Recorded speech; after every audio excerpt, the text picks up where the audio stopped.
நமஸ்காரம். நான் வந்து பலாக்கொட்டை வச்சு ஒரு மசாலா கறி பண்ண போகிறேன். மசாலா கறின்னு சொல்லுவாங்க. சப்பாத்திக்கெலாம் நல்லாயிருக்கும்.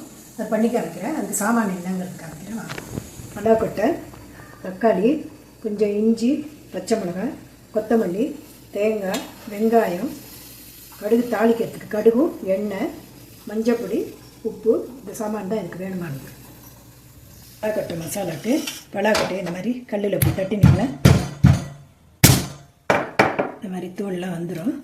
தோலை எடுத்துகிட்டு நீங்கள் வேக வச்சாலும் பரவாயில்ல. இல்லை குக்கரில் இதே மாதிரி கொஞ்சம் ஜலம் விட்டு ஒரு மூணு விசில் விட்டிங்கனாக்கா நல்லா வெந்துடும்.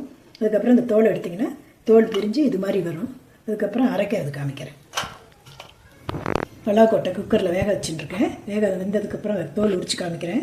இப்போ மசாலா அரைக்கிறதுக்கு கொத்தமல்லி போட்டுக்கிறேன், பச்சை மிளகாய் போடுறேன், ஒரு துண்டு இஞ்சி போட்டிருக்கேன், 2 ஸ்பூன் தேங்காய் போடுறேன், எல்லாத்தையும் தக்காளி ஒன்று தெத்தி போட்டிருக்கேன் அரைக்கிறதுல, வெங்காயம் ஒன்று தெத்தி போட்டிருக்கேன். இந்த ஜலத்திலேயே உங்களுக்கு அரைச்சிக்கலாம். தண்ணி கொட்டாமல் கொஞ்சம் குறைன்னு கெட்டியமாக அரைச்சி வச்சுக்கணும். பலாக்கொட்டை வேக வச்சு தோலை எடுத்து இந்த மாதிரி கட் பண்ணி வச்சுருக்கேன். நீங்கள் முழுசாக வேணாலும் போட்டுக்கலாம். இது தாளிக்கிறதுக்கு எண்ணெய் வச்சுருக்கேன். கடுகு போடுறேன். கடுகு வெடிக்கிட்டோம். உளுத்தம்பருப்பு போடுறேன்.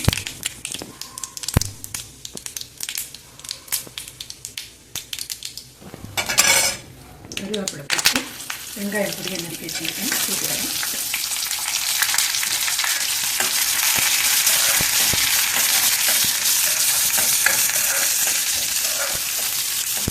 மசாலா வச்சுருக்கேன். இப்போ போட்டுருவேன்.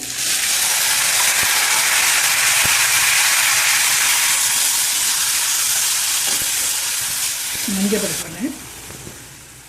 எல்லாத்துக்கும் தேவையான அளவுக்கு மொத்தமாக உப்பு போட்டுருவேன். மசாலாவுக்கும் பலாக்கொட்டைக்கு சேர்த்து 2 பெருட்டி விட்டு பலாக்கொட்டையை இதிலே போட்டுருவேன்.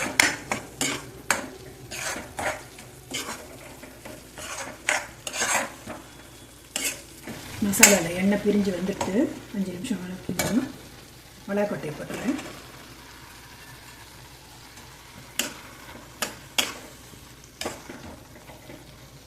பலாக்கொட்டையில் கொஞ்சம் உப்பு உரைக்கிற மட்டும் கொஞ்சம் மசாலாவை சிம்லேயே வச்சு வதக்கிக்கலாம். உங்களுக்கு கிரேவியாக வேணும்னா கொஞ்சம் ஜலம் விட்டுக்கலாம். இல்லை கரமது மாதிரி வேணும், பள்ளியா மாதிரி வேணும்னாக்கா இப்படியே வதக்கிக்கலாம். நீங்கள் ஒரு 10 நிமிஷம் வதங்கட்டும். பலாக்கொட்டை மசாலா ரெடி ஆகிட்டு இப்படி தான் இருக்கும். நீங்கள் கிரேவியாக வேணாலும் இன்னும் கொஞ்சம் ஜலம் விட்டுக்கலாம்.